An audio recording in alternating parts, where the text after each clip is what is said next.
آخری دفعہ جب حضور کے ساتھ مجلس یہ سوال و جواب ہوئے تھے تو ایک نائجیریا سے دوست کے سوالات 2 ہو گئے تھے، 1 رہ گیا تھا۔ اس میں انہوں نے یہ سوال پوچھا تھا کہ رشین نے چند سال قبل ایک سی بیبی پکڑی تھی، جس سے یہ بات معلوم ہوئی کہ اٹلانٹک کا کوئی گمشدہ شہر بھی تھا، کیا یہ بات درست ہے؟ یہ باتیں جو ان کی جتنی باتیں ہیں ان میں زیادہ تر تو یہ جو ایکسائٹ کرنے والے اور ایک قسم کے رومانٹک اخبارات رسالے وغیرہ ہیں،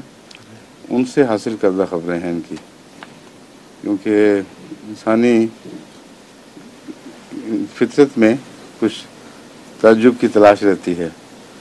اور اس کی وجہ سے بعض لوگ سنسنی خیز خبریں شائع کرتے رہتے ہیں، اور یہ جو اٹلانٹک کا مضمون ہے اور یہ اس سے ملتے جتنے انہوں نے بیان کیے ہیں وہ ان آئیڈینٹیفائڈ آبجیکٹس وغیرہ UFO جس کو کہتے ہیں، یہ سارے ایسے رسالے سے لیے گئے ہیں جو بالکل غیر مستند ہیں۔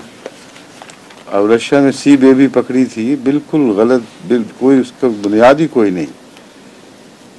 اور اٹلانٹس کا بھی کوئی وجود نہیں ہے، ایک فرضی کہانی ہے چل رہی ہے۔ اس میں تو شک نہیں کہ دنیا میں کئی ایسے شہر ہوں گے جو غرق ہو گئے ہوں گے،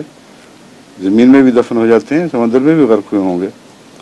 لیکن کوئی سائنٹیفک ثبوت اب تک اتنی سائنس کی ترقی کے باوجود ایسا حاصل نہیں ہو سکا جس میں کہا جائے کہ ایک بہت عظیم الشان شہر اٹلانٹس منوان اب تک زمین کے نیچے سمندر کی تہہ میں دفن ہے۔ اور اس سے پھر اور بھی عجیب و غریب باتیں منسوب کر دی جاتی ہیں۔ اٹلانٹس کی تہذیب بہت ایڈوانس ہو چکی تھی، وہاں کے لوگ بہت بڑے ترقی کر چکے تھے، اور گویا اس سمندر غرق ہونے کے باوجود ابھی بھی وہاں سے رابطے ہوتے ہیں۔ یہ سب کہانیاں ہیں، اس میں کوئی حقیقت نہیں ہے۔